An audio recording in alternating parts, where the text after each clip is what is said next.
Hello, my name's Ezra Sullivan, and this is the virtual tour of Sunfield Land for Learning, Biodynamic Farm, Waldorf School, and Community Education Programming.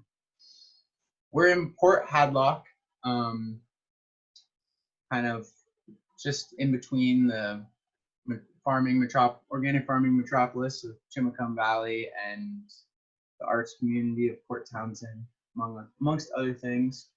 And the farm, or the the nonprofit 501c3 sits upon 81 acres of land.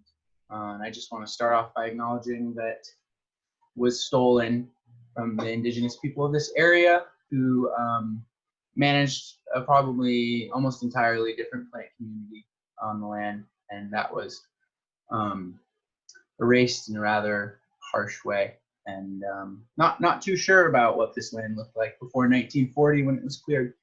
So just want to acknowledge that. And yeah, this is our farm stand, kind of what you see when you come to the farm. And let me explain, some people might not have ever heard of a biodynamic farm in Waldorf school, so I'll just briefly touch in on that. Biodynamic farming and Waldorf education is, Waldorf pedagogy is coming out of kind of a stream that we call anthroposophy, which is kind of, anthro-human, and then Sophia is wisdom, so wisdom of the human being. And it came about essentially from one central thinker named Rudolf Steiner. It was 1861 to 1925. Born in Austria and kind of worked in Switzerland and that general area that period. And yeah, he was a polymath kind of genius, natural scientist who wanted to kind of bring spirituality and natural science together. So spiritual science, he called it, which is probably kind of a weird translation. Doesn't really sound as cool in English, but yeah, essentially, I'll talk about the school first because we'll be talking about the farm mostly. I'm not a trained Waldorf teacher, but I'm pretty highly exposed to the education through being the farm director here. So, I mean, I would say Waldorf education tries to meet the child as an individual, kind of hold the school is kind of a circle, and the child as an individual is in the center rather than just the curriculum. So we try to meet every child where they're at in their own individual journey, and just in general, a little bit of a focus on play in the beginning for a little bit longer than conventional education, kind of build a better foundation. And then a little bit later, we get into academics and kind of open that realm. And, but yeah, it's and we focus a lot on kind of the arts and also doing things with our hands. Obviously, we're a farm school. The only reason why the farm is able to be on the land, because the land is zoned ag, is because of our agricultural curriculum for the school. So, but we also do, weaving and a lot of work with wool and a lot of different other crafts with our hands, candle making, and so on, woodworking. So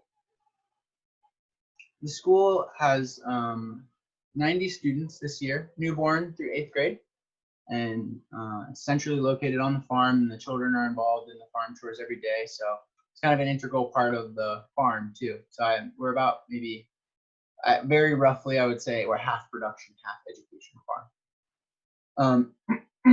And we cultivate a diversity of crops and animals, and as you'll see through the slideshow. So let me move on here. That's me. That's me and my wife, and then our dog. I just say hi. Yeah, so I kind of start here the slideshow with the human element. So we just see a teacher and the children working on the land. Oh, and then a note too about these pictures is they're kind of like, a lot of them are from the spring, but I think this was from last fall. So there's all kinds of different seasons. So you're getting, not only are you getting a virtual tour of the farm, you're getting a virtual tour of all the seasons. Yeah, so I should note that. Yeah, and we just, this is actually a picture from farm tour last year. So we usually do grain grinding. We make bread on the farm, the children make bread on the farm. We grow grain very small scale just for hand harvesting, threshing. And Yeah, and this is just like an interesting, third grade is the year that children really kind of start to engage in the work and come a little bit, really fully come out of that play realm. And so this is the children pulling what we call the child's plow, which we don't really actually use for real farm operations, but it's just kind of a fun thing we do with third graders where they all take turns running a little plow. And let's see, yeah. So yeah, we engage the greater community. This is 8 third grade Western Washington Waldorf school classes that come usually on a non-COVID year and spend 2 days on the farm for their farm year and engage in a number of tasks. So that's a big kind of part of our farm organism that makes us unique is there's a lot of children around, you know. There's children there every day and through the summer and summer camps and then visiting schools. And so it's a big part of our work here at the farm, harvesting potatoes and stuff like that. And then, yeah, our classes, especially this year, are outside a lot, just kind of, yeah, in the natural setting of the farm. We have technically a 5-acre school campus, but really everyone has access to the full 81 acres. Outside a lot.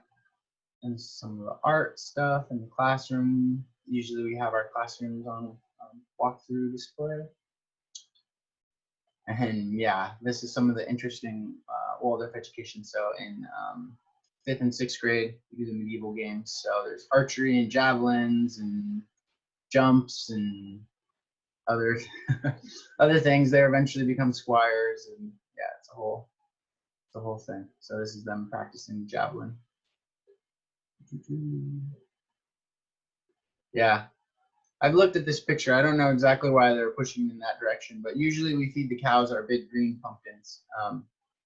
And yeah, a bunch of kids bringing them to cut them up for the cows. Yeah, this is our graduating 8th grade class last year. Each child planted a chestnut tree in February. So that was just that day. Yeah, and some of the goings-ons of the farm. This is Sam, our farm handy person. This is our farm stand, which actually this year we're not doing a farm stand because we got funding from the Rudolph Steiner Foundation and the Olympic Peninsula Farmer Fund to give we got the funding to give our produce to the local food pantries. So we decided to close our farm stand for now and just kind of wholesale our stuff to the food pantry. So we're really grateful for that funding to be able to give to serve the food insecure population. Yeah, and so first I'll cover kind of the vegetable aspect of our operations. We cultivate about 1.5 acres or 2 acres of vegetables every year.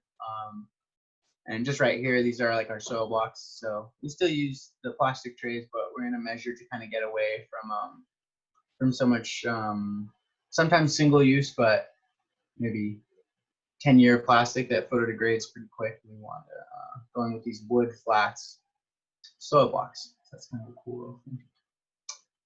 Yeah, this is our vegetable operation. This is the spring. We do a lot of seed contracts. So we're a Demeter certified farm. So Demeter certification is biodynamic certification. Yeah, we sell to Turtle Tree Seed Company, and Demeter certification, so to be biodynamic certified, is pretty much everything organic is. You have to be organic for 3 years to transition to biodynamic, and then you have to do some things beyond organic. So to kind of develop this closed loop farm system, kind of this farm organism, you know, only a really healthy organism, when it brings something in, we're going to look at that as kind of medicine for a sickened farm. So any fertilizer you bring in, feed, all those kinds of things are kind of medicine for a sickened farm. So we're holding that as an ideal, and the certification really closely looks at how much fertilizer you bring in. You know, they want to see on-site fertility, which we'll get to that when we get to the animals. But yeah, on-site fertility, and that you're growing all the feed for your own animals, so you really have like a holistic organism every farm. Yeah, and we grow the seeds, and then we're growing the produce, and then we have a flower CSA this year, which Don't have a lot of pictures up, but there are some on our site on the Get on the Farm Jefferson farm tour website. So you can see the flower CSA photos. We grow the pumpkins for the local stores. Oh yeah, they're good. That's good. I didn't know that was coming. That was good. So we grow the pumpkins for the Port Townsend Co-op and Jefferson Corner Store, and do a number of variety trials with Organic Seed Alliance. And we have a little sweet corn breeding project. These are greenhouses this spring, so we're getting them ready. We do, you can see we got some bare ground there. We do cultivate the soil, we till. And yeah, it's really a personal choice, tilling. And I feel like at our scale, we're engaging in tillage, and I actually see it. When I look into the natural environment, that's kind of where I see the annual plants. You know, if we look into a forest and we get a big tree to fall over, that's where we see the annual plants come in and stabilize the soil. So I kind of see that on our 81-acre farm. We don't till anywhere except for the, acre or two where we do our annual vegetables, and the rest is in perennial plant systems. And we, with our crop rotation, we're moving around, so we till, hopefully every 4 to 7 years a certain plot, get that amount of rest, and that way we have to apply less compost because we're not trying to bring off-farm fertility in. And yeah, sod builds and tillage kind of brings it down. So the sod will build up the soil in those intermediate years. We apply some compost to make up for that too. Some of our field. This on the right is some of our school gardens that the teachers maintain. Interns. So we're the eventual vision, is to have Sunfield be a place for all ages. So right now we have newborn through 8th grade, sometimes 9th grade in the school. We have don't have a lot of high school programming, but then right after high school we bring people back, the early 20-year-olds usually from our farm apprenticeship. So actually right here, 2 of our interns this year are Waldorf grads. One of them was the first graduating class from Sunfield. So that's pretty cool.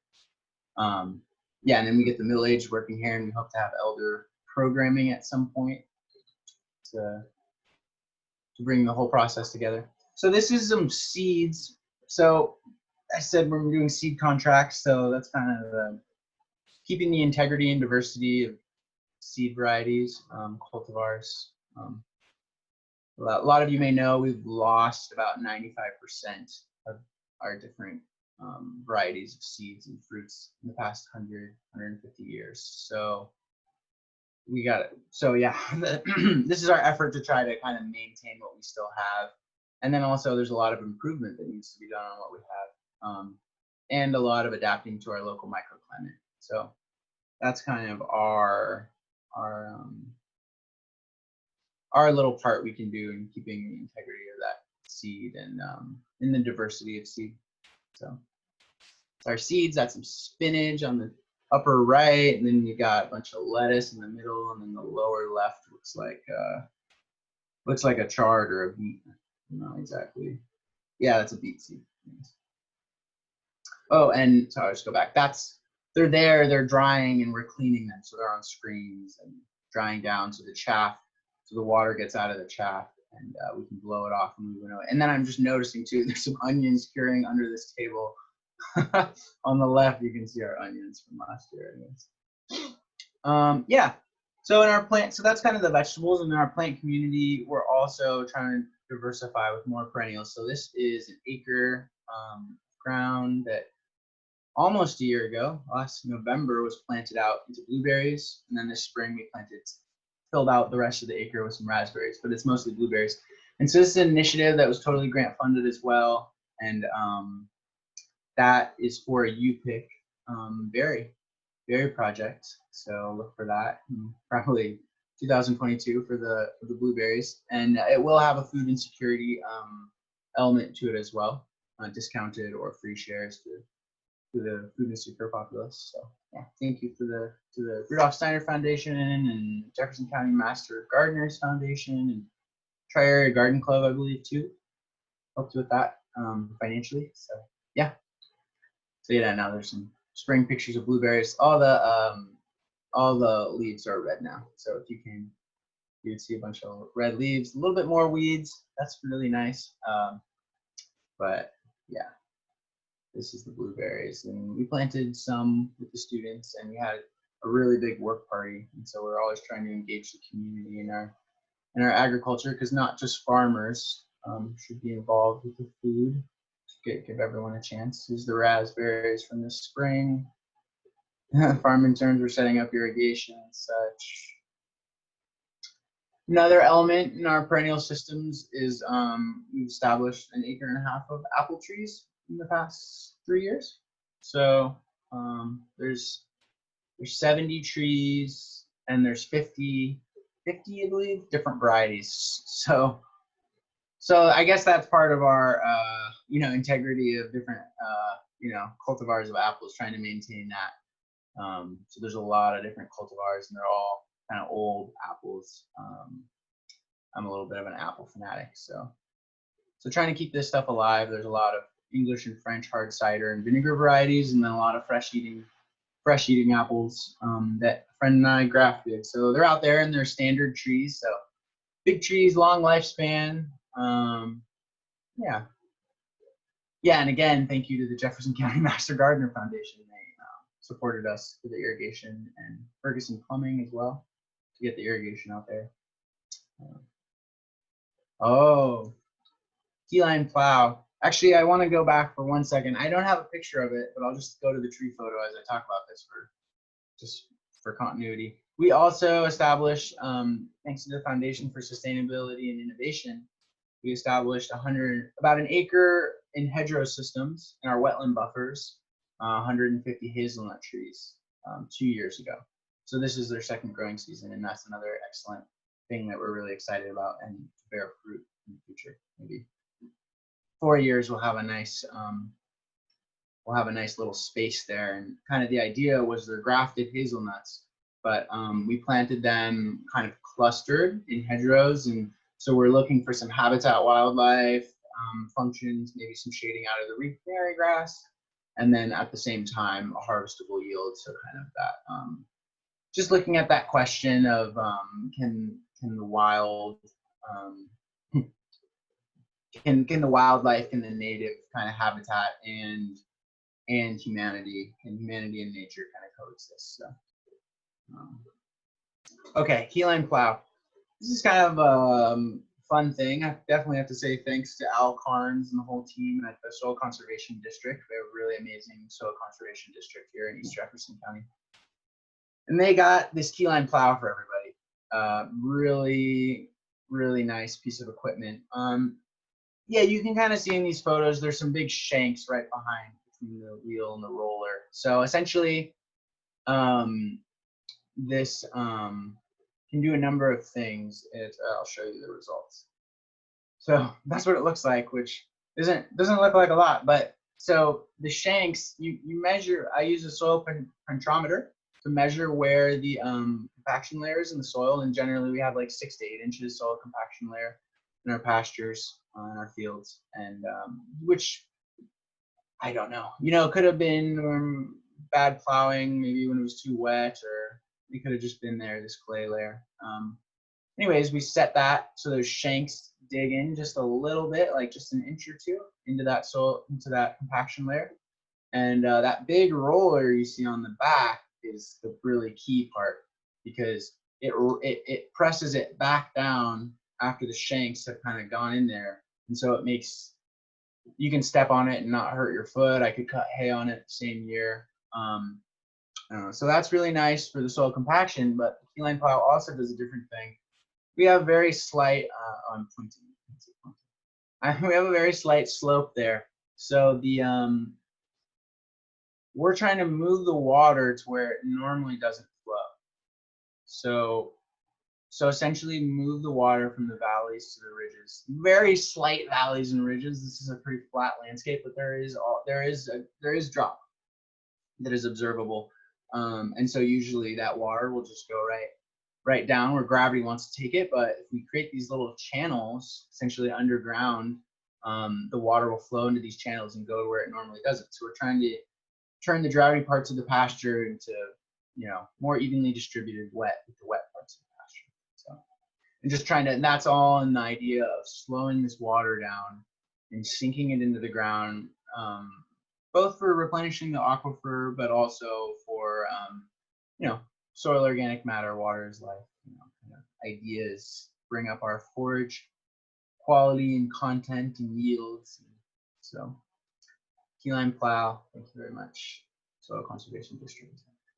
This is another plant friend community that we have on the land. So this is a Basketry Willow coppice that I really take no responsibility for.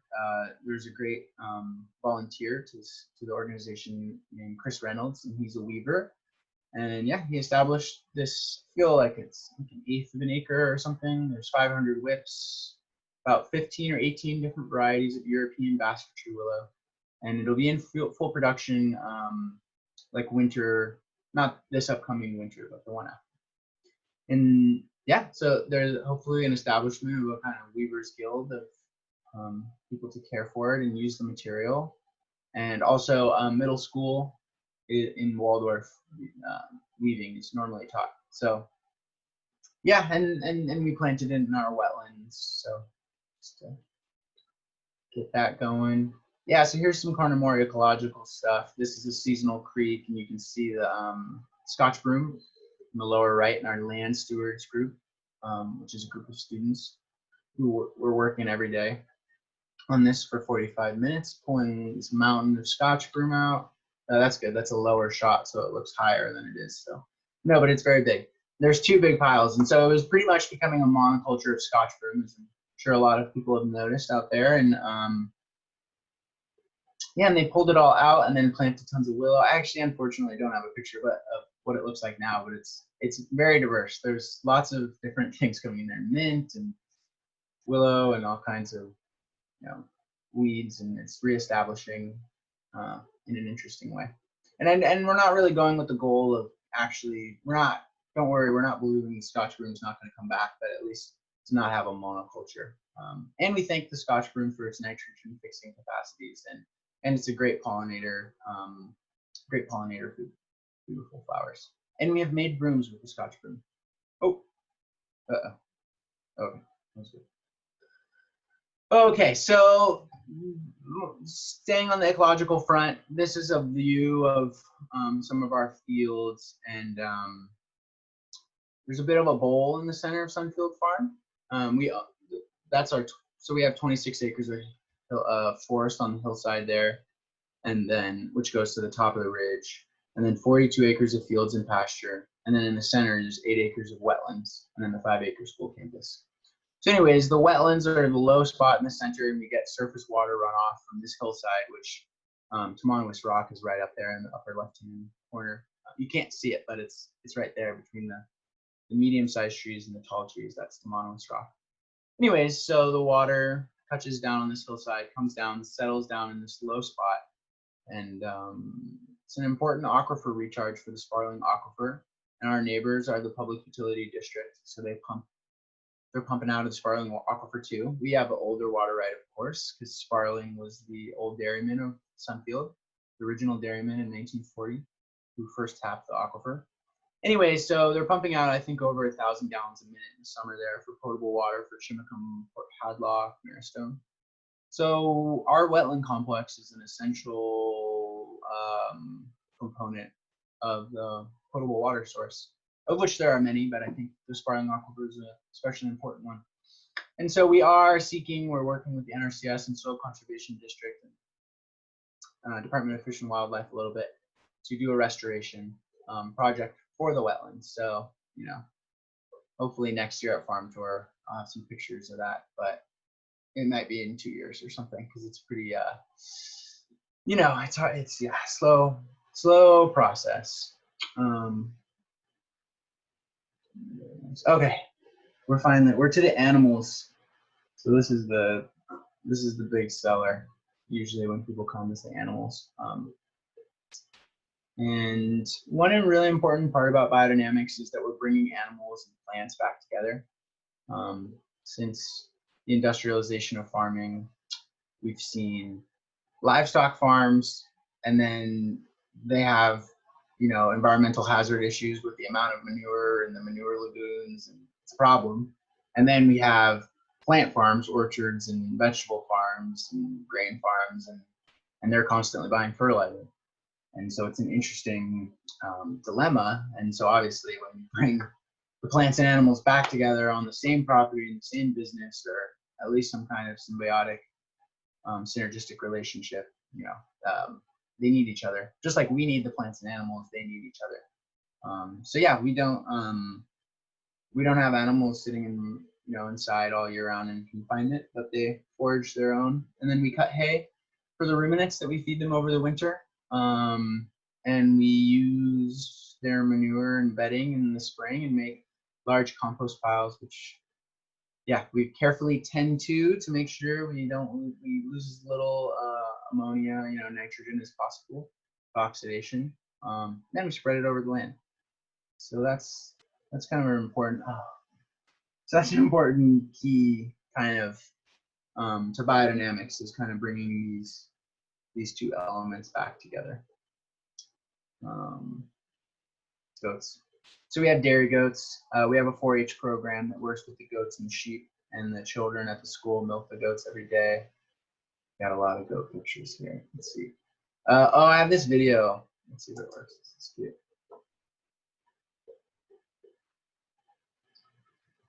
The audio is not going to work. Sorry, I forgot to tell about this. Oh, yeah.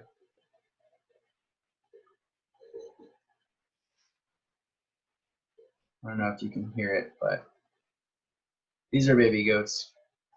Cute. And they got the big ears, big Nubian ears. So yeah, then we have a small flock of chickens, and a big part of why we have the chickens is children can't work with the goats and sheep until they're 9 years old. So the chickens are kind of like the young kids. And we also have rabbits too for the kindergartners, which I don't have a picture of, but yeah, and then also just, you know, chickens and pigs serve a hygienic element on a farm. So pre-industrial farming, pre-industrial grain farming, you wouldn't see any chickens or pigs. There were no chicken and pig farms. They were an element to an orchard or a vegetable operation or a dairy. And so we kind of see them that way, as kind of, you know, we feed them our kitchen scraps, essentially. Yeah, that rooster had to go. He's kind of crazy. But we got a nice guy in there now. Okay, the sheep. These are fiber sheep. These are Shetland fiber sheep. So again, they don't look like this right now. This was not long after shearing, and so this is another, you know, breed that we're conserving. So we have registered Shetland sheep, and they're great. They're tri-purpose, so they're great for meat, fiber, and milking. We have not milked ours, but we've only had them for a year and 8 months. So yeah, and we're bringing up their numbers. That's the beautiful ram Marco on the right, and on the left, those two big ladies. Those are the Cotswold sheep, which we have as well for fiber. And more baby photos.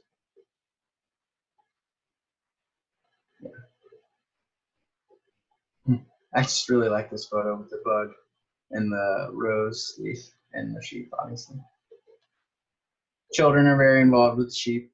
You can see, so very, for some, it's very healing kind of relationship, children and livestock. This is just an element I want to touch on really briefly. We use electronet fencing, and yeah, with the sheep. So we're moving them anywhere from 2 to 4 times a week.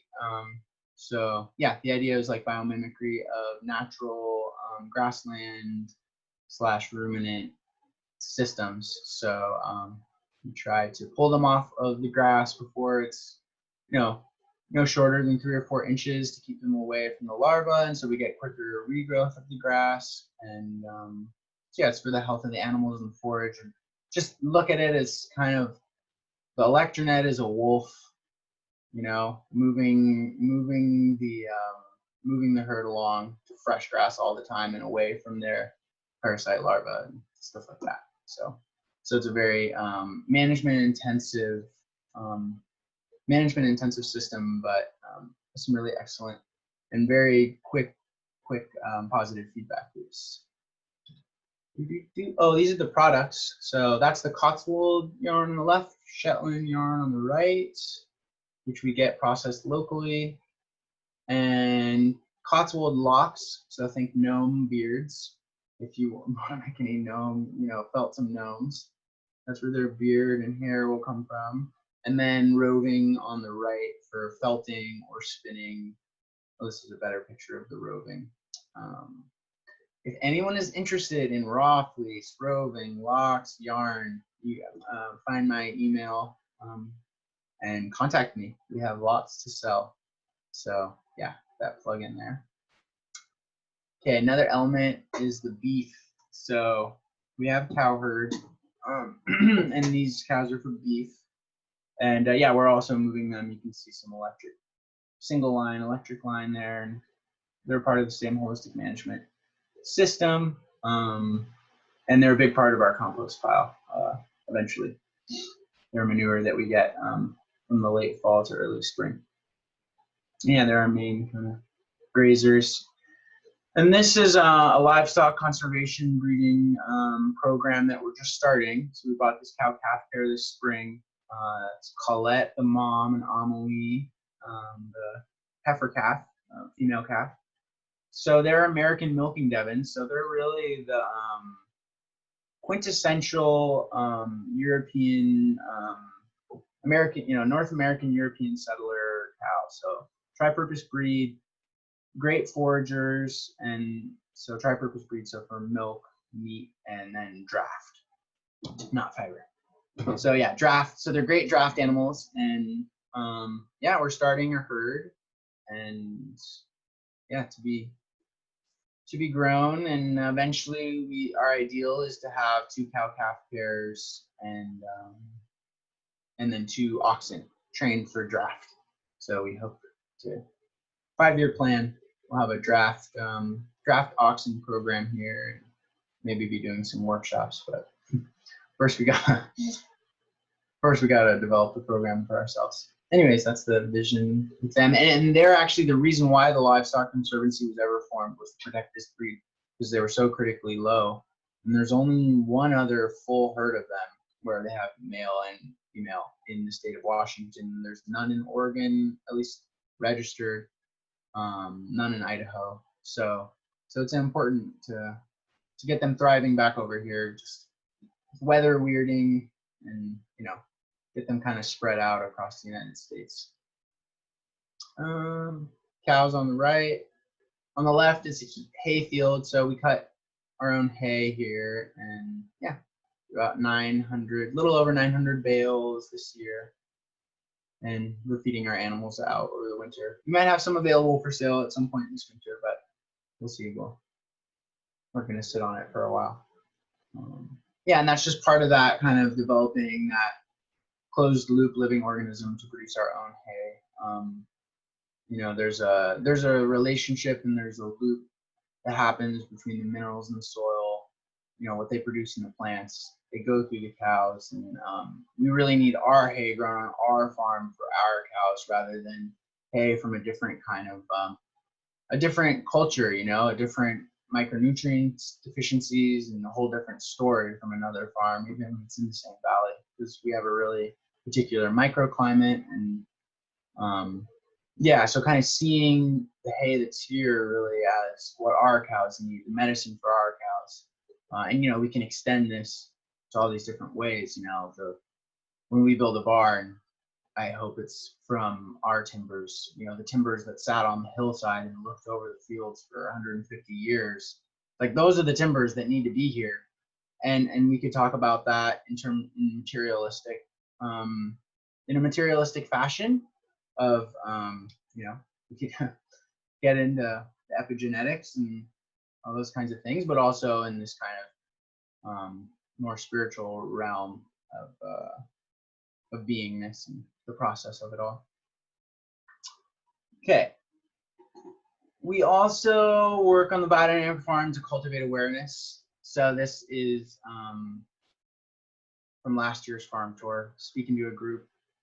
So just about biodynamics and, you know, the importance and beauty of producing, you know, the living farm organism and these different things that we do, Waldorf education, so on.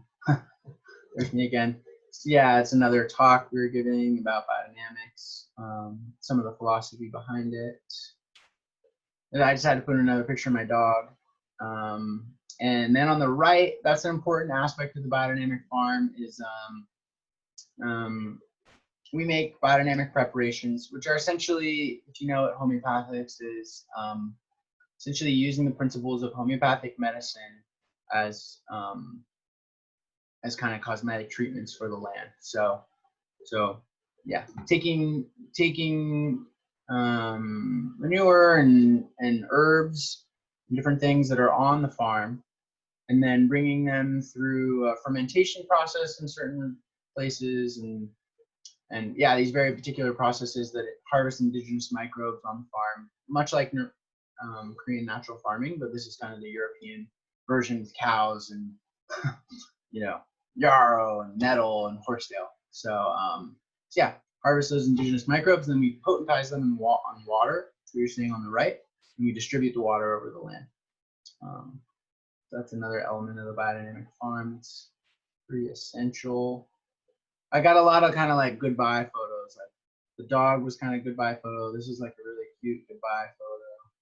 It's just like a fading out, and then moon on the left. So that's what I have for you today. Thank you.